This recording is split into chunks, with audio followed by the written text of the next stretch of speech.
Friends, APPSC group 1 రిజల్ట్స్లో ఎవరైతే మన students ఈ సంవత్సరం సక్సెస్ అయ్యారో వాళ్ళల్లో శివప్రియ డిఎస్పి సెలెక్ట్ అయింది. శివప్రియకి ఎక్కువ శాతం గైడెన్స్ వాళ్ళ హస్బెండ్ మణికాంత్ గారు ఇచ్చారు. వీరిద్దరు కలిసి ప్రిపేర్ అయ్యారు. అయితే వీరిద్దరూ కూడా యూపీఎస్సీని మెయిన్గా ప్రిపేర్ అయ్యారు ఎగ్జామ్కి. ఆ నాలెడ్జ్ వాళ్ళకి గ్రూప్ 1 హెల్ప్ అయింది. సో అందుకని శివప్రియ ఈ సంవత్సరం గ్రూప్ 1లో డిఎస్పి సాధించగలిగింది. అయితే let's try to find out their film strategy, మెయిన్స్కి ఎలా ప్రిపేర్ అయ్యారు, ఆన్సర్ రైటింగ్ టిప్స్, ఇంటర్వ్యూ ఎలా ప్రిపేర్ అయ్యారు ఇవన్నీ తెలుసుకొని అవే స్టెప్స్గా మీరు ఫాలో అయితే next notification which is going to come in the next month మీరు కూడా ఖచ్చితంగా సక్సెస్ అవ్వగలరు. ఎందుకంటే గ్రూప్ 1 డెఫినెట్గా యూపీఎస్సీ నాలెడ్జ్ అయిపోయినప్పటికీ కూడా గ్రూప్ 1కి ఇంకొన్ని ఎడిషన్స్ చేయాల్సిన అవసరం ఉంటుంది. ఫిల్మ్స్లో అవ్వచ్చు, మెయిన్స్లో కూడా అవ్వచ్చు.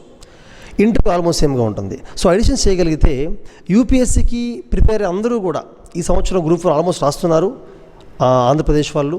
సో అలాగే టీఎస్పీఎస్సీ కూడా ఎవరైతే ఈ సంవత్సరం మెయిన్స్ రాయబోతారో ప్రిన్సిపల్ వచ్చిన తర్వాత వాళ్ళు కూడా సేమ్ టిప్స్ ఫాలో అవ్వచ్చు. దానివల్ల మెయిన్స్ ఎక్కువ స్కోర్ చేయగలుగుతారు. ఇన్ఫ్యాక్ట్ నా ఉద్దేశంలో ఈ సంవత్సరం more than 1 lakh candidates apply చేస్తే ఏపీఎస్సీ గ్రూప్ 1లో అరౌండ్ 6,000 క్యాండిడేట్స్ మెయిన్స్ రాశారు.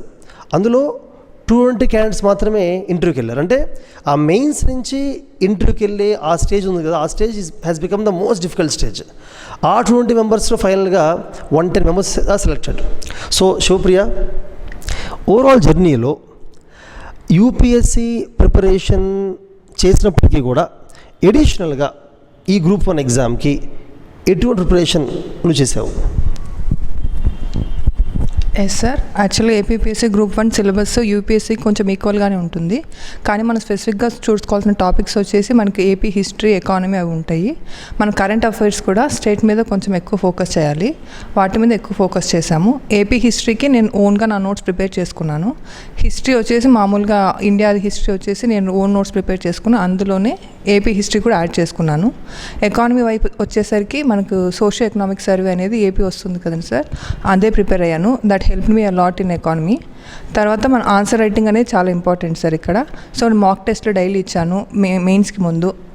ఆ ప్రాక్టీస్ ఉంటే మనకి మెయిన్స్కి ఆన్సర్ రైటింగ్ త్వరగా రావడానికి బాగా హెల్ప్ అవుతుంది.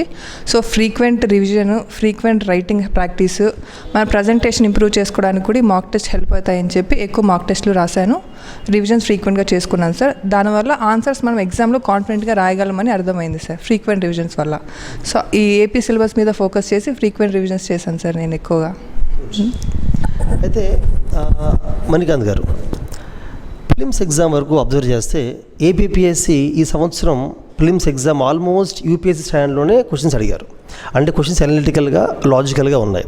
ప్యూర్గా ఇన్ఫర్మేషన్ మీద కాకుండా ఎగ్జామ్ టైంలో ఆలోచించి రాంగ్ ఆప్షన్ ఎలిమినేట్ చేసి మనం చూస్ చేసుకునే రకంగా ఫిల్మ్స్ ఉంది ఏపీఎస్సీ. అయితే యూ ఆల్సో రూట్ ఏపీఎస్ ఫిల్మ్స్ కాబట్టి యూపీఎస్సీ ఫిల్మ్స్కి ప్రిపేర్ అయిన వాళ్ళు ఏపీఎస్సీ ఫిల్మ్స్ క్వాలిఫై అవ్వాలంటే సేమ్ సరిపోతుందా నాలెడ్జ్ కానీ ప్రిపరేషన్ కానీ, లేకపోతే మీకు ఏపీఎస్సీ గ్రూప్ 1 ఫిలిమ్స్లో ఏమైనా యూనిక్గా అండ్ ప్రిపరేషన్ ఇంకొంచెం ఇలా చేస్తే గ్రూప్ 1 ఫిలిమ్స్కి హెల్ప్ అవుతుంది అని ఏమైనా మీకు అనిపించిందా?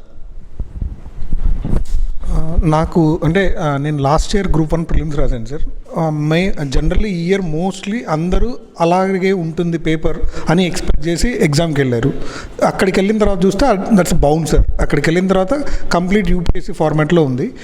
నాకు తెలిసి ఈ ఇయర్ కూడా చాలామంది యూపీఎస్సీకి ప్రిపేర్ అయిన వాళ్ళే ఈ ఎగ్జామ్ని క్లియర్ చేశారు ప్రిలిమ్స్ని. అంటే ఏపీపీఎస్సీకి సర్టన్ స్టాండర్డ్ క్వశ్చన్స్ ఉంటాయి, some basic fundamental things like basic things like which are very fundamental facts ఉండేటివి. ఇప్పుడు అక్కడికి వెళ్తే అసలు ఫ్యాక్ట్సే లేవు, అనలిటికల్ క్వశ్చన్స్ ఉన్నాయి. మోస్ట్లీ ద ఫస్ట్ పేపర్కి జనరల్గా ఎవరికైనా టైం సేవ్ అయ్యేది, ఫస్ట్ పేపర్కే టైం సరిపోలేదు. పేపర్ 2 వస్తే ఇంకా చాలా డిఫికల్ట్ అయింది. సో ఐ థింక్ అంటే ఈ స్టాండర్డ్ ఆఫ్ పేపర్కి నెక్స్ట్ ఇయర్ కన్నా ఎలాగే ఉండబోతుందంటే I think GS UPSC style is fine. Maths కొంచెం బాగా ప్రాక్టీస్ చేసి కొంచెం చూజీగా ఏవైతే నేను అటెంప్ట్ చేయగలను, కంప్లీట్గా ఆన్సర్ తీసుకురాగలను అన్న క్వశ్చన్స్ ఉంటే మ్యాథ్స్ అవి అటెంప్ట్ చేస్తే ప్రిలిమ్స్ ఈజీ క్లియర్ చేయొచ్చు అని నా ఫీలింగ్స్. అయితే మణికాంత్ చెప్పినట్టుగానే గ్రూప్ ఫిలిమ్స్ రాసేవాళ్ళు యూపీఎస్సీ ఫిలిమ్స్ మాక్ టెస్ట్ ఎక్కువ అటెండ్ చేయడం అడ్వాంటేజ్ ఉంటుంది. ఎలాగైతే యూపీఎస్సీలో ఫిలిమ్స్ పేపర్ 2లో ఈ మధ్య కాలంలో ఈ అర్థమెటిక్ బాగా డిఫికల్ట్గా ఇస్తున్నారో, మనకని చెప్పిన విధంగా గ్రూప్ 1లో కూడా అర్థమెటిక్ చాలా డిఫికల్ట్గా ఇస్తున్నారు. సో ఖచ్చితంగా ఈవెన్ బీటెక్ బ్యాక్గ్రౌండ్ స్టూడెంట్స్ కూడా, లేదా ఎనీ మ్యాథమెటిక్ బ్యాక్గ్రౌండ్ స్టూడెంట్స్ కూడా they have to put lot of efforts in arithmetic also. ఎందుకంటే paper 2 has become deciding factor in group 1 prelims also. అయితే శివప్రియ, ఇప్పుడు ఎవరైతే యూపీఎస్సీ కాకుండా జనరల్గా లెట్స్ ఈ గ్రూప్ 1 మాత్రమే ప్రిపరేషన్ స్టార్ట్ చేశారో, బ్రీఫ్గా ఒకసారి మెయిన్ ఏ సబ్జెక్ట్స్కి ఏ సోర్సెస్ మీరు ఫాలో అయ్యారు చెప్తే it will helpful to them. And వాళ్ళు కూడా, ఎందుకంటే మార్కెట్లో సోర్స్ ఎక్కువ ఉన్నాయి, మనం ఎన్ని సోర్స్ చదివినా కూడా ఇంకా చదవాలేమో, ఇంకా మెటీరియల్ ఉంటుందేమో, మిస్ అవుతాయని భయంతో చాలామంది they are gathering and piling up lot of books. అది బిగ్గెస్ట్ ప్రాబ్లం యాక్చువల్గా ఈ ప్రిపరేషన్లో. అలా కాకుండా already Shivapriya exam DSP qualify అయ్యారు కాబట్టి ఆవిడ చెప్పిన సోర్స్ విన్న తర్వాత మీకు అర్థమవుతుంది. అంటే సోర్సెస్ అనేవి చాలా లిమిటెడ్గా ఉండొచ్చు, ఎక్స్టెన్స్ సోర్స్ ఉండడం వల్ల డిసడ్వాంటేజ్ మీకు అర్థమవుతుంది. సో ఇప్పుడు బ్రీఫ్లీ అంటే హిస్టరీకి, జోగ్రఫీ, ఎకానమీ, పాలిటీ, ఎన్వైర్న్మెంట్ ఈ మెయిన్ 5 సబ్జెక్ట్స్కి సోర్స్ ఏం ఫాలో అయ్యారు మేజర్ మీరు? డెఫినెట్లీ సార్, మీరు చెప్పిన ఇష్యూ నేను కూడా ఫేస్ చేశాను. ఇన్ఫ్యాక్ట్ మార్కెట్లో రోజు ఒక బుక్ వస్తుంది అని చెప్పి నేను టెన్షన్ పడిపోయేదాన్ని. యాక్చువల్లీ ఇది చదవలేదు, మనం ఇది చదవాలని చెప్పి. అప్పుడు నాకు ఎలాగో గైడెన్స్కి మా హస్బెండ్ ఉన్నారు కాబట్టి helped me be confident in your preparation అని చెప్పారు. యాక్చువల్లీ అది ట్రూ. మనం ఏవైతే చదువుతున్నామో దాంట్లో కాన్ఫిడెంట్ ఉంటే మనకి చాలు. మన మార్కెట్ని చూసి అది చూసి వెళ్ళనక్కర్లేదు. మనం స్టాండర్డ్గా ఒక బుక్ అనుకుంటే అది చదివితే చాలు. ఫ్రీక్వెంట్గా కరెంట్ అఫైర్స్ ఏముంటాయో మనం దాని మీద అప్డేట్ చేసుకుంటూ ఒక నోట్స్ పెట్టుకోవడమే ఇంపార్టెంట్ సార్. ఇంకా బుక్స్ విషయానికి వస్తే, హిస్టరీకి వచ్చేసరికి నేను ఏపీ అయితే టోటల్గా ఓన్గా ప్రిపేర్ చేసుకున్నాను సార్. లైక్ జోగి నాయుడు బుక్ అని చెప్పేసి మార్కెట్లో ఏవైతే టెక్స్ట్ బుక్స్ ఉన్నాయో వాటి నుంచి ప్రిపేర్ చేసుకున్నాను. తర్వాత ఎకానమీ మేము ఇందాక చెప్పినట్టుగా సోషల్ ఎకనామిక్ సర్వే అది ఫైన్ సార్. ఇంకా మనకి ఇండియన్ హిస్టరీ యాక్చువల్గా నేను యూపీఎస్సీ ప్రిపేర్ అయ్యాను కాబట్టి నేను క్లాస్కి వెళ్ళినప్పుడు నోట్స్ బాగా రాసుకున్నాను సార్. నేను అది హిస్టరీకి చెప్పాలంటే నిజంగా నా క్లాస్ నోట్స్ నాకు చాలా హెల్ప్ అయింది. ఇప్పుడు నేను ఎవరికైనా స్టూడెంట్స్ కూడా చెప్పేది అదే సార్, క్లాస్ నోట్స్ అయితే చాలా ఇంపార్టెంట్. మనం అందులో రాసుకొని మనం ఎక్స్ట్రా పేపర్ స్పేస్ మిగిల్చుకొని పెట్టుకుంటే ఫర్దర్ ప్రిపరేషన్లో యాడ్ ఆన్స్ చేసుకుంటే ఆ ఒక్క బుక్ సరిపోతుంది. ఇప్పటికీ నాకు ఏమైనా గుర్తుందా అంటే నా క్లాస్ నోట్స్ ఇప్పటికీ గుర్తుంటుంది. సో ఏ క్లాస్ వెళ్ళినా ఫస్ట్ క్లాస్ కాన్సన్ట్రేషన్గా విని దాంట్లో రాసుకోవాలి. డౌట్ ఉంటే మనం మళ్ళీ క్లారిఫై చేసుకొని అక్కడే ఒక బుక్లో రాసుకోవడం అనేది చాలా ఇంపార్టెంట్ సార్. నేనైతే హిస్టరీ క్లాసెస్ ఫాలో అయ్యాను. ఏపీకి ఓన్గా మార్కెట్లో జరిగే సోర్సెస్ నుంచి ఒక్కొక్క టాపిక్ సిలబస్ పెట్టుకొని టాపిక్ వైజ్ నాకు ఏది క్లియర్గా అర్థమైందో తీసుకొని రాసుకొని పెట్టుకున్నాను హిస్టరీకి అయితే. తర్వాత ఇంకా జియోగ్రఫీకి కూడా సార్ నేను స్పెషల్గా జియోగ్రఫీకి సపరేట్ బుక్ అని చదవలేదు. యూపీఎస్సీ నేను కోచింగ్ తీసుకున్నది నా నోట్స్ నేను ఓన్గా రాసుకున్నాను. తర్వాత ఫర్దర్గా కరెంట్ అఫైర్స్ కానీ అది రాసుకున్నాను హిస్టరీకి, జియోగ్రఫీకి. సోషల్ ఎకనామిక్ సర్వే అనేది ఏపీలో చాలా కీ రోల్ ప్లే చేస్తుంది కాబట్టి ఆ బుక్ తీసుకొని హైలైట్ పాయింట్స్ అది మొత్తం రాసుకోవాలంటే మనకు టఫ్ అవుతుంది కాబట్టి ఆ బుక్లోనే హైలైట్ చేసుకున్నాను. మళ్ళీ డబుల్ వర్క్ ఎందుకు అని చెప్పేసి అది ఒకటి చేసుకున్నాను. ఇంకా ఇండియన్ ఎకానమీ కరెంట్ అఫైర్స్ ఎక్కువ ఫాలో అయ్యాను సార్. యాక్చువల్లీ నేను మృణాల్ క్లాసెస్ సార్ క్లాసెస్ ఉంటాయి కదా ఆన్లైన్లో, అది తీసుకున్నాను. ఆ క్లాసెస్ చాలా హెల్ప్ అయ్యాయి. ఆ క్లాసెస్ వల్ల మనకు బేసిక్ కాన్సెప్ట్స్ అనేది ఒక క్లారిటీ వచ్చింది. తర్వాత మనం ఫర్దర్గా ఏమైనా అప్డేట్ ఉన్నా మనకు ఒక ఈజీగా అర్థమయ్యేది కాన్సెప్ట్. సో అది మెయిన్గా ఎకానమీ అంటే మన కరెంట్ అఫైర్స్ కాబట్టి మన బడ్జెట్, సోషల్ ఎకనామిక్ సర్వే, యూనియన్ది కూడా యూనియన్ బడ్జెట్ చూశాను, సోషల్ ఎకనామిక్ హైలైట్స్ అవి చూశాను సార్. అవి కూడా చూసాను. పాలిటీకి లక్ష్మీకాంత్ సార్ సార్ యూపీఎస్సీకి అయినా మనకి ఏపీపీఎస్సీకి అయినా లక్ష్మీకాంత్ సార్ బుక్ చాలా హెల్ప్ అవుతుంది. సో అది ప్రిపేర్ అయ్యాను. ఎన్విరాన్మెంట్కి Shankar IAS sir. Current affairs ఎన్విరాన్మెంట్లో చాలా కీ రోల్ ప్లే చేస్తుంది కాబట్టి విజన్ ఐఏఎస్ వాటి మీద చూసుకున్నాను. ఇంకా క్లాస్ నోట్స్ సార్ నా దగ్గర నేను అన్ని చెప్పాలంటే క్లాస్ నోట్స్ బేసిక్ సార్ నాకు. తర్వాత ఈ ఎక్స్ట్రా బుక్స్ నుంచి తీసుకొని ఎక్స్ట్రా ఆడెన్స్ చేసుకున్నాను. Science and technology Ravi Agrahari sir book అని చెప్పేసి ఉంటుంది కదా సార్. ఎస్ సార్, ఆ బుక్ చూసుకున్నాను. సైన్స్ అండ్ టెక్నాలజీ కూడా కరెంట్ అఫైర్స్ ఇంపార్టెంట్ కాబట్టి విజన్ ఐఏఎస్ మంత్లీ కంపైలేషన్స్ అవి చూశాను. ఇన్సైట్స్లో కూడా డైలీ కరెంట్ అఫైర్స్ చూసేవాళ్ళం. యూపీఎస్సీకి ఎలాగో అది అలవాటు ఉంటుంది కాబట్టి దాన్ని కంటిన్యూ చేసాము. వీటికి కూడా ఇది కూడా ప్రిపేర్ అయ్యాం సార్. విజన్ ఇండియన్ జియోగ్రఫీకి యాక్చువల్గా నేనైతే స్పెషల్ వేరే బుక్ రెఫర్ చేయలేదు సార్. నేను క్లాసెస్ విన్నాను కాబట్టి నాకు బేసిక్ ఐడియా ఉంది ఇండియన్ జియోగ్రఫీకి. ఏపీకి వచ్చేసరికి మన తెలుగు అకాడమీ జియోగ్రఫీ బుక్ ఉంటుంది కదండి సార్, మనకు దాన్ని చదివితే క్లియర్ అండర్స్టాండింగ్ వచ్చింది. సో అది చూసుకున్నాను సార్ ఏపీ జియోగ్రఫీకి. అయితే శివప్రియ చెప్పే విధంగా జనరల్ క్లాస్ నోట్స్ ఏమవుతుందంటే ఫ్యాకల్టీ ఆల్రెడీ వాళ్ళు ఇంపార్టెంట్ బుక్స్ అనే చదివి అందులో ఉన్న ఇంపార్టెంట్ పాయింట్స్ మాత్రమే సిలబస్ అనుగుణంగా ఎగ్జామ్ పాయింట్ ఆఫ్ వ్యూ చెప్తారు కాబట్టి డెఫినెట్గా క్లాస్ నోట్స్ కానీ కరెక్ట్గా రాసుకుంటే ఇట్ షుడ్ బి ఎనఫ్. అయితే ఎకానమీ, పాలిటీ ఇటువంటి క్లాస్ నోట్స్ ఉన్నప్పటికీ కూడా కరెంట్ అఫైర్స్ యాడ్ చేసుకోవాలి కాబట్టి శివప్రియ చెప్పిన విధంగా క్లాస్ నోట్స్లోనే కొంత స్పేస్ వదిలేసి ఆ స్పేస్లో ఎడిషనల్ పాయింట్స్, ఒకవేళ వేరే బుక్ చదివినప్పుడు ఎక్స్ట్రా పాయింట్స్ యాడ్ అయినా చదువుంటే కరెంట్ అఫైర్స్ అయినా యాడ్ చేసుకుంటే బెస్ట్. అంటే అలా లిమిటెడ్గా ఉండి ఓన్ నోట్స్ ఉండి చదివితే కాన్ఫిడెన్స్ ఎక్కువ ఉంటుంది, మనకి ఎక్కువ రివిజన్ చేయొచ్చు, కాన్ఫిడెన్స్ ఎక్కువ ఉంటుంది. అండ్ మనకి ఇంకోటి, ఈ ఎగ్జామ్స్లో లీవింగ్ హిస్టరీ అసైడ్, హిస్టరీ పక్కన పెడితే సైన్స్, టెక్నాలజీ అవ్వచ్చు, ఎకానమీ అవ్వచ్చు, ఈవెన్ జాగ్రఫీ కూడా కొంత పార్ట్ ఆఫ్ జాగ్రఫీ కానీ, పాలిటీ కానీ, ఎన్వైర్న్మెంట్, కరెంట్ అఫైర్స్ చాలా ఇంపార్టెంట్ కాబట్టి కరెంట్ అఫైర్స్ జనరల్గా several institutes release magazine throughout India, monthly magazines. జనరల్గా డైలీ న్యూస్ పేపర్ ఒకవేళ మిస్ అయినా కూడా ఆ కాన్సెప్ట్స్ మ్యాగజైన్స్ కవర్ అవుతూ ఉంటాయి. అయితే నీ సజెషన్ ఏంటి? డైలీ పేపర్స్ చదవాల్సిన అవసరం నిజంగా ఉందా, లేదా ప్రస్తుతం మార్కెట్లో ఉన్న మంత్లీ మ్యాగజైన్స్ చాలా సరిపోతుందా, నీ ఒపీనియన్? సార్ నేనైతే ఫ్రెషర్ అయితే better to begin with news paper. కొంచెం వెటర్న్ అయిన తర్వాత ఓవర్ ద ఇయర్స్ ఎక్స్పీరియన్స్ ఉంటుంది. ఇప్పుడు ఒక ఫ్రెషర్ స్టార్ట్ చేసే news paper it will take 4 hours 5 hours. ఆ తర్వాత ఆ టైం అనేది రెడ్యూస్ అవుతూ ఉంటుంది. వెటర్న్ అయిన తర్వాత ఒక 30 minutesలో he can finish, even editorials కూడా ఫినిష్ చేయొచ్చు. సో ఐ థింక్ ఒక ఫ్రెషర్ అయితే beginning with newspaper is a good idea. Veteran అయిన తర్వాత ఇఫ్ హీ కెన్ కంటిన్యూ అయితే go with newspaper. Otherwise I actually we preferred magazines. ఇంకోటి జనరల్గా ఇంకోటి మీకు యాక్చువల్లీ ఇది కంఫర్ట్ లేకపోతే just you can hold the wire, ఇది ఈజీగా ఉంటుంది. ఇది కంఫర్ట్ లేకపోతే కానీ ఓకే. ఇంకోటి ఏంటంటే ఏపీఎస్సీలో SAs also play very important role. SA marks, ఎందుకంటే ఈ హిస్టరీ, జాగ్రఫీ, ఎకానమీ ఆన్సర్ తెలుసు మనకి, స్పెసిఫిక్గా రాయగలుగుతాం మోస్ట్లీ. లేదా తెలియపోయినా కూడా 1.5 page 2 pages మేనేజ్ చేయొచ్చు. బట్ ఎస్ఏ రైటింగ్ అనేది డెఫినెట్గా బేసిక్ కీ రోల్. అందులో వేరియేషన్ ఎక్కువ ఉంటుంది. అంటే బాగా ఎస్ఏ రాసిన వాళ్ళకి, రాయని వాళ్ళకి ఒక 20 marks తేడా కూడా ఉంటుంది. వేరే జనరల్ స్టడీస్ పేపర్స్ అంత ఎక్కువ తేడా రాకపోవచ్చు. సో ఎస్ఏ రైటింగ్కి స్పెసిఫిక్గా శివప్రియ నువ్వేమైనా అంటే ఎస్ఏ రైటింగ్లో ఇలా అంటే ఈ టిప్స్ ఫాలో అవడం వలన, లేదా ఎస్ఏ రైటింగ్లో ఈ స్ట్రాటజీ ఫాలో అవడం వలన, లేదా ఈ రకంగా రాయడం వలన మార్క్స్ ఎక్కువ వచ్చాయి అనుకుంటున్నావు, అలాంటివి ఉన్నాయా? డిఫరెంట్గా ఇచ్చిన క్వశ్చన్ అడ్రస్ చేస్తాం, బట్ స్పెసిఫిక్గా మార్క్స్ ఎన్హాన్సింగ్, మార్క్స్ పెంచుకోవడానికి నువ్వేమైనా స్పెసిఫిక్ మెథడ్స్ వాడేవా? డెఫినెట్లీ సార్, ఎస్ఏ అనేది కీ రోల్ ప్లే చేస్తుంది మన ఏ కాంపిటేటివ్ ఎగ్జామ్లో అయినా, మెయిన్స్లో. యాక్చువల్లీ ఎస్ఏకి నేను మెయిన్గా ఫాలో అయింది ఏంటంటే ఒక స్టాండర్డ్ సార్. అన్ని హోల్ వ్యూ కవర్ చేయడానికి ఒక స్టాండర్డ్ ఉంటుంది. Like context, historical view, positives, negatives, conclusion, అలా మొత్తం ఫస్ట్ ఆ ఫార్మాట్ అనేది మైండ్లో ఫిక్స్ అయ్యాము. తర్వాత నేను ఇక్కడ అబ్జర్వ్ చేసింది ఏంటంటే సార్, పర్సనలైజ్డ్ ఎస్సేస్ రాయడం చాలా ఇంపార్టెంట్ అవుతుందని చెప్పి. ఎగ్జాంపుల్ నేను ఇప్పుడు చెప్తాను. ఏపీపీఎస్సీ ఎగ్జామ్లో మనకి సచివాలయం గురించి అడిగారు. నేను దాంట్లో మనకి ఎగ్జాంపుల్ రాయాలంటే నా లైఫ్లో జరిగిన ఎగ్జాంపులే చెప్పాను. చిన్నప్పుడు మా ఫాదర్ చాలా ఇబ్బంది పడేవారు ఏదో సర్టిఫికేట్ కోసము. అది మా డాడీ నాతో డిస్కస్ చేశారు. తర్వాత ఇప్పుడు నేను ఒక సర్టిఫికేట్ కోసం వెళ్తే నాకు ఈజీగా అయిపోయింది. సో నా పర్సనల్ ఎక్స్పీరియన్స్ రాశాను. సో ఐ థింక్ అది ఒక యూనిక్, మన ఆన్సర్ని ఒక యూనిక్గా పెట్టింటుందని నేను అనుకుంటున్నాను. సో అట్లా పర్సనలైజ్ ఎస్సేస్ రాయడము, ఓవరాల్ అన్ని వ్యూస్ కవర్ అయ్యేలాగా రాస్తే బెటర్ అని నా ఫీలింగ్ సార్. నేనైతే అదే ఫాలో అయ్యాను. I think that helped me to good marks అని అనుకుంటున్నాను సార్. యాక్చువల్లీ ఎస్ఎస్లో అయితే నేనేం ట్రై చేయలేదు సార్. ముందైతే అనుకున్నాను ఏమైనా మనకు ఛాన్స్ వస్తే గ్రాఫ్స్ అలా రిప్రజెంట్ చేస్తే బాగుంటుందని, కానీ నాకు ఆ పాయింట్ ఆఫ్ టైంలో అనిపించలేదు. సో నేను డయాగ్రామ్స్ అయితే ఎక్స్పెరిమెంట్ చేయలేదు సార్.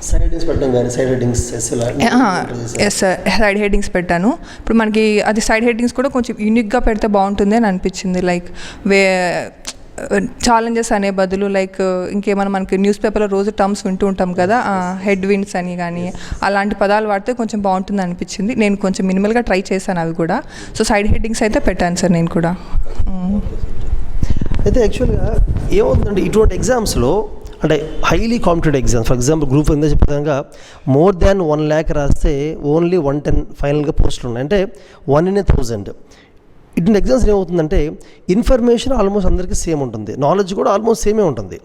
బట్ ఏదో యూనిక్నెస్ ఉండాలి. అంటే ఆ క్యాండిడేట్కి ఒక unique way of writing something, అంటే ఆన్సర్ మొత్తం యూనిక్గా ఉండకపోయినా కొన్ని యూనిక్ పాయింట్స్ ఉండాలి. అలా ఉంటేనే మిగతా వాళ్ళకి మార్క్స్ వేరియేషన్ వస్తుంది, దానివల్ల ర్యాంక్ వస్తుంది. యాక్చువల్గా ర్యాంక్ రావడానికి కూడా ఒక ఫ్యూ మార్క్స్ డిఫరెన్స్ ఉంటుంది. ఎందుకంటే చాలామంది యూపీఎస్సీ 4-5 times రాసిన వాళ్ళు కూడా గ్రూప్ 1 మెయిన్స్లో కొంతవరకు క్వాలిఫై అవ్వలేకపోయారు. క్వాలిఫై అంటే కాంపిటీషన్లో ముందుకు వెళ్ళలేకపోయారు. సో శివప్రియ చెప్పిన విధంగా ఫండమెంటల్ స్ట్రక్చర్ అండ్ ఇంట్రొడక్షన్ రాయడం కానీ, కన్క్లూజన్ కానీ, సైడింగ్స్ అయితే శివప్రియ యూనిక్గా పెట్టిందంట. అంటే హిందూ న్యూస్ పేపర్ చదివినప్పుడు ఎడిటోరియల్లో మీరు చూస్తే తెలుగు సైడ్ హెడ్డింగ్స్ అవి యూనిక్గా ఉంటాయి. సైడ్ హెడ్డింగ్స్ అలా ట్రై చేసింది, which is a good thing. దానివల్ల కొన్ని మోస్ట్ యాడ్ అవుతాయి. అలా ఎగ్జాంపుల్స్ అనేవి స్టాండర్డ్ ఎగ్జాంపుల్స్ బుక్స్లో కాకుండా పర్సనల్ ఎగ్జామ్స్ రాయడం కూడా ఇట్స్ ఎ యూనిక్ ఫీచర్. ఇంకా మిగతావి స్టాండర్డ్ ప్రాక్టీస్ ఏంటంటే ఏ టాపిక్ మీదైనా కూడా పాజిటివ్స్ రాయడం, నెగిటివ్స్ రాయడం, historical dimension, economic, geographical, political dimension రాయడం అనేది అందరూ ఫాలో అవుతూ ఉంటారు. సో స్టాండర్డ్గా చేయాల్సింది చేస్తూనే యూనిక్గా హర్ ఓన్ ఐడియాస్ రాయడం వల్ల ఎక్కువ వచ్చాయని అనుకుంటున్నాను. అలాగే తెలిసి ప్రతి ఎస్ఏలో కరెంట్ అఫైర్స్ కూడా ఎక్కువ యాడ్ చేసేవాళ్ళం. యాక్చువల్గా యాడ్ చేసే కూడా దానిలో ఎక్కువ వచ్చి ఉంటుంది. ఇంకోటి మణికాంత్, జనరల్గా హిస్టరీ, జాగ్రఫీ అనేవి స్టాటిక్ పార్ట్స్, అంటే ఫిజికల్ జాగ్రఫీ స్టాటిక్, అంటే అందులో పెద్దగా చేంజ్ చేసేది ఉండదు, యూనిక్గా మనం క్రియేట్ చేసేది తక్కువ ఉంటుంది. మన హిస్టరీ, జాగ్రఫీ లాంటి పేపర్స్లో నువ్వైనా మీరైనా శివప్రియ అయినా కూడా ఎక్కువ మార్క్స్ స్కోర్ చేయడం కోసం మనం ఇలా చేద్దాం, హిస్టరీలో ఇలా చేస్తే ఎక్కువ మార్క్స్ స్కోర్ చేయొచ్చు, అంటే కొంత యూనిక్ అనమాట. అలా యూనిక్ ఏమైనా యాడ్ చేశారా హిస్టరీలో కానీ జాగ్రఫీలో కానీ? డెఫినెట్లీ అయితే మేము వర్క్ చేసాం సార్ దాని మీద. హిస్టరీ అయితే హిస్టరీలో మోస్ట్లీ 2 టైప్ ఆఫ్ క్వశ్చన్స్ ఉన్నాయి. Characteristics based, mean architecture characteristics ఉంటాయి. మేము ఒక rough diagram characteristics of Vijayanagara empire అని చెప్పి ఒక డయాగ్రామ్ వేసి దాని నుంచి ఆరోస్ వేసి బ్రీఫ్లీ ఆ క్యారెక్టరిస్టిక్స్ ఎక్స్ప్లెయిన్ చేసాం. అండ్ వన్ మోర్ థింగ్ వచ్చేసి హిస్టారికల్ థింగ్ ఉన్నప్పుడు, ఐ మీన్ మోడర్న్లో కాదు, ఏన్షియంట్ మెడివల్లో రెస్పెక్టివ్ కింగ్డమ్ మ్యాప్ వేయడం, ఇంపార్టెంట్ సిటీస్ లొకేట్ చేయడం, అదైతే చేసాం సార్. హిస్టరీకి అయితే మ్యాప్ కమ్ ఈ స్మాల్ లీనియర్ డయాగ్రామ్స్ కానీ ఇవి కానీ వేయడం చేసాం సార్. ఆ తర్వాత next with respect to geography out of 5 question మేము we never skipped drawing map sir. ప్రతి క్వశ్చన్లో we make sure will draw at least 1 map. ఇప్పుడు 2 క్వశ్చన్స్ అయితే 2-3 మ్యాప్స్ కూడా డ్రా చేసే స్కోప్ ఉంటుంది సార్ జియోగ్రఫీలో. అదైతే మేము మిస్ చేయలేదు సార్. ఏపీకి అయితే ఆంధ్ర మ్యాప్ వేసాము, ఇండియాకి అయితే ఇండియా మ్యాప్, బోత్ హిస్టరీలోను జియోగ్రఫీలోను. మ్యాప్స్ అయితే మస్ట్ అండ్ షుడ్గా మేము వేర్ ఎవర్ పాసిబుల్ మేము వి డ్రీ మ్యాప్స్ సార్. ఇంకోటి క్వశ్చన్ అడిగిందే కాకుండా ఎక్స్ట్రా ఎలా ట్రై చేశారా? అడిగిందే కాకుండా ఇంకొంచెం ఏం ఎక్స్ట్రా అర్థం something? No sir, strictly confine to question. Manikanth చెప్పినట్టుగానే బేసికల్గా ఇప్పుడు హిస్టరీ, జాగ్రఫీలో కూడా ఇవాల్యుయేటర్కి మన ఆన్సర్ యూనిక్గా కనిపించాలి. యూనిక్గా ఇవాల్యుయేటర్ మన ఆన్సర్ లైక్ చేయాలి, అప్పుడే ఒక మార్క్ ఎక్కువ వేస్తారు అనే ఉద్దేశంతో. అంటే హిస్టరీలో కూడా flow charts, linear diagrams, map వేయడం, సిటీస్ లొకేట్ చేయడం, అంటే సమ్ ఇన్నోవేషన్ సంథింగ్ అనేది ఉండడం వల్ల బేసికల్గా మెయిన్స్ నుంచి ఇంట్రెస్ట్ వెళ్ళగలుగుతారు. ఎందుకంటే నిందా చెప్పినట్టుగా ఈ సంవత్సరం గ్రూప్ 1లో నెక్స్ట్ ఇయర్ అలాగే అవుతుంది. ప్రిలిమ్స్ నుంచి మెయిన్స్ కన్నా కూడా మెయిన్స్ ఇంటర్వ్యూకి వెళ్ళడం అనేది has become the most difficult step. ఆ స్టెప్ క్రాస్ చేయడానికి మీ ఎఫర్ట్ ఎక్కువ పెట్టాలి. ఓవరాల్ ప్రిపరేషన్లో కూడా మీ ఎఫర్ట్ ఎక్కువ ఉండాల్సింది దాంట్లోనే. ఆ మెయిన్స్లో ఎలా మనం క్రియేటివ్గా మార్క్స్ స్కోర్ చేయాలి, యూనిక్గా చేయాలి. ఎక్కువ బుక్స్ అవడం వల్ల అడ్వాంటేజ్ ఉంటుందంటే అలాగే ఉండదు. బుక్స్ అవే చదవాలి, స్టాండర్డ్ బుక్సే, కానీ ఆన్సర్ రైటింగ్లో యూనిక్నెస్ అనేది మీరు చూపించారు. Very good. ఇంకోటి శివప్రియ, ఇప్పుడు పాలిటీ అండ్ ఎకానమీలో ఈవెన్ ఎన్వైర్న్మెంట్లో కూడా కరెంట్ అఫైర్స్ పోర్షన్ ఎక్కువ ఉంటుంది కరెంట్ అఫైర్స్ అనేది. సో జనరల్గా క్వశ్చన్ ఇచ్చినప్పుడు కూడా ఆ క్వశ్చన్లో ఏదో కరెంట్ అఫైర్స్ రీజన్ ఉండడం వల్ల క్వశ్చన్ ఇచ్చుంటారు కూడా ఎకానమీ, పాలిటీలో. So now coming to polity, economy, environment, వీటికి వస్తే వీటిల్లో కూడా మన ఆన్సర్ యూనిక్గా ఉండాలి, లేదా ఆన్సర్ రైటింగ్లో సెట్ అండ్ స్ట్రాటజీ ఫాలో అవడం మార్క్స్ ఎక్కువ వచ్చాయని మీరు అనుకుంటున్నారా? Or thinking anything like that? Marks గురించి ఐడియా లేదు కాబట్టి తెలియదు సార్. నా స్ట్రాటజీ ప్రకారం అయితే మేమైతే అన్నిటికీ ఇలా ఫస్ట్ అయితే మన ఫీచర్స్ ఏమైనా ఉంటే కీవర్డ్స్ని హైలైట్ చేయాలని చెప్పి ఒక ఫ్లో చార్ట్ లాగా వేసి కీవర్డ్స్ అయితే రాసాము. తర్వాత మీరు అన్నట్టు ఎన్విరాన్మెంట్లో అయితే మెయిన్గా ఎగ్జాంపుల్ సార్. సైన్స్ అండ్ టెక్నాలజీలో కూడా మేము ప్రతి పాయింట్కి దాని కింద ఎగ్జాంపుల్ అనేది ఇప్పుడు సైన్స్ అండ్ టెక్నాలజీ ఎక్కువగా అప్లికేషన్ బేస్డ్ వచ్చాయి. Use of ICT in your daily life లాంటి క్వశ్చన్స్ వచ్చినప్పుడు దాని కింద ప్రతి దానికి ఒక ఎగ్జాంపుల్ రాసాం sir. Maybe that would have helped us అని అనుకుంటున్నాము. ఇంకా పాలిటీ వచ్చేసరికి ఆర్టికల్స్ ఎక్కడున్నా అవి మిస్ చేయలేదు, ఆర్టికల్స్ గుర్తున్నంత వరకు పెట్టాము. ఫ్లో చార్ట్స్ వేసి అన్నాం. ఇప్పుడు ఎన్విరాన్మెంట్లో కానీ సైన్స్ అండ్ టెక్నాలజీలో ఒక టాపిక్ క్లియర్ అండర్స్టాండింగ్ కోసం మనం పాయింట్స్ రాసే కంటే ఫ్లో చార్ట్ లాగా వేస్తే బాగా అర్థమవుతుందంటే అక్కడ ఫ్లో చార్టే యూజ్ చేశాను సార్. మెయిన్లీ ఇవే చేశాను సార్ ఆ పేపర్స్లో అయితే.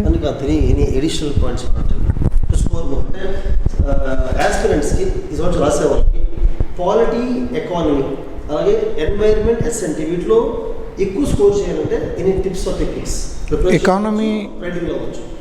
ఎకానమీ అయితే mean we use to draw graph sir. Mostly historic substantiate చేసుకోవడానికి low growth rate whatever manufacturing growth కానీ agriculture growth inflation basic things మేము కొన్ని ఇయర్ మార్క్ చేసుకొని అవి రిప్రజెంట్ చేస్తా మా ఆన్సర్కి సబ్స్టాన్షియేట్ చేసుకుంటా. ఇన్ కేస్ ఇన్ఫ్లేషన్ అనేది ప్రాబ్లం అయితే మేము ఒక లీనియర్ గ్రాఫ్ ఒకటి వేసి ఇన్ఫ్లేషన్ 2004లో అట్లుంది, ఇప్పుడు ఎట్లుంది అనేది జస్ట్ ఒక లీనియర్ గ్రాఫ్స్ అయితే మోస్ట్లీ పెట్టాలని ట్రై చేశాను sir. Wear ever possible. Same with like manufacturing policy, logistics ఇక్కడ అక్కడ ఆ ఏరియా కూడా మోస్ట్లీ అవి క్యారెక్టరిస్టిక్ ఫీచర్స్ ఉన్నాయి సార్ పాలసీ. మనం జనరల్గా స్టాండర్డ్ బుక్స్ ఏవి చూసినా కూడా అవి linear diagrams just characteristics of this policy అని చెప్పేసి అవి డ్రా చేసాం. And stats sir, basic stats from budget and socio economic survey both AP and India అవి ఒక సపరేట్ నోట్స్లో హార్డ్లీ ఒక 2 పేజెస్లో వచ్చేటట్లు ద ప్రామినెంట్ ఫ్యాక్ట్స్ అవి మిస్ చేయలేనటువంటివి అవి పెట్టుకున్నాం sir. Basic agriculture growth rate, contribution of agriculture to GDP, spending of capital expenditure ఎంత ఉంది, ఇది ఇలాంటివి basic things which we should not miss. అలాంటి ఫ్యాక్ట్స్ మాత్రం ఒక 2 పేజెస్లో రాసి పెట్టుకుని రివైజ్ చేస్తా. మ్యాక్సిమం అవి ఫర్నిష్ చేయడానికి ట్రై చేశాం సార్. పాలిటీ ఆర్టికల్స్ మాకెప్పుడు మేము జనరల్గా మాట్లాడుకునేటప్పుడు రివైజ్ చేసుకునేటోళ్ళం sir. Basic cases like FRCDP, basic cases, fundamental cases, articles, committees అవైతే మస్ట్ అండ్ షుడ్గా ఏదో ఒకటి ఉండేటట్టు చూసుకున్నాం సార్. అండ్ యాక్చువల్లీ మా ప్లాన్ అయితే అదే ఉండింది. అట్లీస్ట్ ఆర్టికల్స్ మెన్షన్ చేయాలి, లేదంటే కేసెస్, లేదంటే ఇంపార్టెంట్ కమిటీస్లో ఏమన్నా రికమెండేషన్స్ ఉంటాయి. ఆ మూడిట్లో ఏదో ఒకటి ఆన్సర్లో ఉండాలి. Structuring is fine, intro, body, conclusion అనేది మస్ట్ అండ్ షుడ్. ఇంట్రోలో కానీ కన్క్లూజన్లో కానీ ఇది అయితే మస్ట్ అండ్ షుడ్గా రిప్రజెంట్ చేయాలి, ఇవి ఉండాలి అక్కడ అని అయితే అనుకున్నాం సార్. యాక్చువల్లీ మీరు దీన్ని బాగా నోట్ చేయాలి. అండ్ వీళ్ళు చెప్పిన పాయింట్స్ ఓవరాల్ చూస్తే మీరు పాలిటీలో అంటే క్వశ్చన్ అడ్రస్ చేస్తారు డెఫినెట్గా అందరిలాగానే. స్పెసిఫిక్గా ఎక్కువ కమిటీస్ నేమ్స్ రాయడానికి కానీ, కాన్స్టిట్యూషన్లో దానికి సంబంధించిన ఆర్టికల్స్ ఉంటే ఆర్టికల్ మెన్షన్ చేయడం కానీ, లేదా ఏమైనా రికమెండేషన్స్ బై సర్టెన్ కమిషన్ అవ్వచ్చు, రిపోర్ట్స్ అవ్వచ్చు, ఇటువంటివి ఎలాగైనా యూజ్ చేయాలి ప్రతి ఆన్సర్లో. ఆ మోటివేషన్ ఉన్నప్పుడు ఆటోమేటిక్గా యూజ్ చేస్తాం మనం. అలా ఎకానమీలో చెప్పినట్టుగా some facts, data, statistics, reports ఒక 2 పేజ్ నోట్స్ చేసుకొని ప్రతి విషయం అగ్రికల్చర్ మీద కొన్ని పాయింట్స్, ఇండస్ట్రీస్ కొన్ని పాయింట్స్ ఇలా నోట్ చేసుకొని దాన్ని ఎక్కువ రివైజ్ చేసి ప్రతి ఆన్సర్లో దాన్ని యూజ్ చేసేలాగనమాట.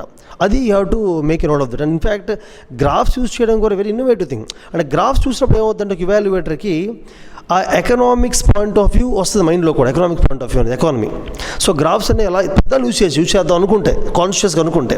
సో ఇటువంటి తెలిసి వీళ్ళకి డిఫరెంట్గా ఎక్కువ ఫెచ్ అయింది. బేసికల్గా ఇలా మీకంటూ ఒక own strategy of answer writing ఉండాలి. అండ్ ఇన్ఫ్యాక్ట్ ఇంకోటి శివప్రియ, మెయిన్స్కి సపరేట్గా అంటే ఫిలిమ్స్ అయిపోయిన తర్వాత మెయిన్స్ కోసం సపరేట్గా నోట్స్ కన్సైజ్ చేసుకోవడం కానీ, ఇంపార్టెంట్ టాపిక్స్ ఐడెంటిఫై చేసి వాటిని ఎక్కువ ఫోకస్ చేయడం కానీ అలా ఏమైనా చేసావా, లేదా జనరల్ ప్రిపరేషన్ చేసావా మెయిన్స్కి? డెఫినెట్గా ఈ రెండింటికి కలిపే ప్రిపరేషన్ అయితే చేశాం సార్. కాకపోతే ప్రిలిమ్స్కి ఎలా అంటే మనకి ఎక్కువ గుర్తు పెట్టుకోవాలి కాబట్టి ఫ్యాక్ట్స్ అనేటివి అవి కానీ ఎక్కువ ఫోకస్ చేసాం. అవి కూడా ఏ పాయింట్ వస్తుందో తెలియదు అన్న పాయింట్ ఆఫ్ వ్యూతో. బట్ మెయిన్స్కి వచ్చేసరికి మన ఆన్సర్ రైటింగ్ మన దగ్గర ఉంటుంది కాబట్టి మాకు ఎక్కువగా గుర్తున్నవి పాయింట్స్ అవే ఎక్కువ. ఫ్యాక్ట్స్ మీద ఎక్కువ ఫోకస్ చేయకపోయినా జస్ట్ బేసిక్ ఫ్యాక్ట్స్ వరకు పెట్టుకున్నాం. మరీ డీప్ వెళ్ళకుండా ప్రతి చిన్నది గుర్తు పెట్టుకోకుండా ఫస్ట్ క్వశ్చన్ అండర్స్టాండ్ చేసుకొని దానికి ఓవరాల్ వ్యూ రాద్దామని మాత్రమే అనుకున్నాము. ప్రిపరేషన్ అయితే రెండింటికి ఒక విధంగా అయితే చేసాం సార్. ఇక్కడైతే ఆన్సర్ రైటింగ్ అనేది హెల్ప్ అవుతుంది మెయిన్స్కి అయితే. మనకు ఆన్సర్ రైటింగ్ రాసే కొద్దీ మనకు ఐడియా వస్తుంది మనం ఎందులో లేకున్నామని చెప్పేసి, పాయింట్స్ ఏవే మనం మిస్ అవుతున్నాము అని చెప్పి, ఏ పాయింట్ ఆఫ్ వ్యూ మిస్ అవుతున్నామని చెప్పి. సో అలా మార్క్స్ రాయడం వల్ల మాకు క్లారిటీ వచ్చింది అనమాట. ఇవి మనం ఫోకస్ చేయాల్సిన ఏరియాస్ ఇవి అని చెప్పేసి. అంతే సార్, అంతకుమించి సపరేట్గా ఏం చేయలేదు. సో మనకి నీ ఉద్దేశంలో ఫుల్ ఎగ్జామ్స్ 15 క్వశ్చన్లు రాసేలాగా ఫుల్ ఎగ్జామ్స్ ఎన్ని మాక్ టెస్టులు రాయాలి రఫ్గా? అండ్ మీరు ఎన్ని రాశారు, ఎన్ని రాయాలన్నా కానీ మీరు ఎన్ని రాశారు? ఒకటి. Second thing, full mock exams సరిపోతాయా, లేదా డైలీ 3-4 క్వశ్చన్స్ రాయడం మంచిదా మెయిన్స్ ప్రాక్టీస్కి? సార్ మాకు ఆల్రెడీ ఈ ప్రిపరేషన్లో కొంచెం ఎక్స్పీరియన్స్ ఉంది కాబట్టి మేము డైలీ ఆన్సర్ రైటింగ్ అయితే చేయలేదు సార్. వీక్లీ వన్స్ చేసాం సార్. వీక్లీ 3 hours పెట్టుకొని 3 hours ఈ writing full exam what ever limited syllabus అనుకున్నా కూడా, ఇప్పుడు సే 1 యూనిటే మేము ఈ వీక్ చదివామనుకోండి, ఈ 1 యూనిట్లోనే ఒక 15 వాట్ ఎవర్ ఒక 15 క్వశ్చన్స్ వచ్చేలాగా చదివాము సార్. ఆ 15 క్వశ్చన్స్ వీకెండ్లో అయితే రాసాం సార్. 3 hours 3 అవర్స్లో రైటింగ్ 15 క్వశ్చన్స్ అనేది మేము ప్రాక్టీస్ చేసాం రాదర్ దాన్ వన్. సార్ ఎన్ని ఎగ్జామ్స్ అంటే I think more than 30-40 exams రాసింటాను సార్. 30-40 రాసాము. అండ్ కాంప్రహెన్సివ్ టెస్ట్ అయితే ఈచ్ పేపర్ 2 టెస్ట్ రాసాం సార్ కాంప్రహెన్సివ్ టెస్ట్, మిగతా అన్ని పార్ట్ టెస్ట్. నెక్స్ట్ శివప్రియ ఇప్పుడు మెయిన్స్ క్వాలిఫై అయిన తర్వాత ఇంటర్వ్యూ టైం తక్కువ ఉంది ఇంటర్వ్యూకి.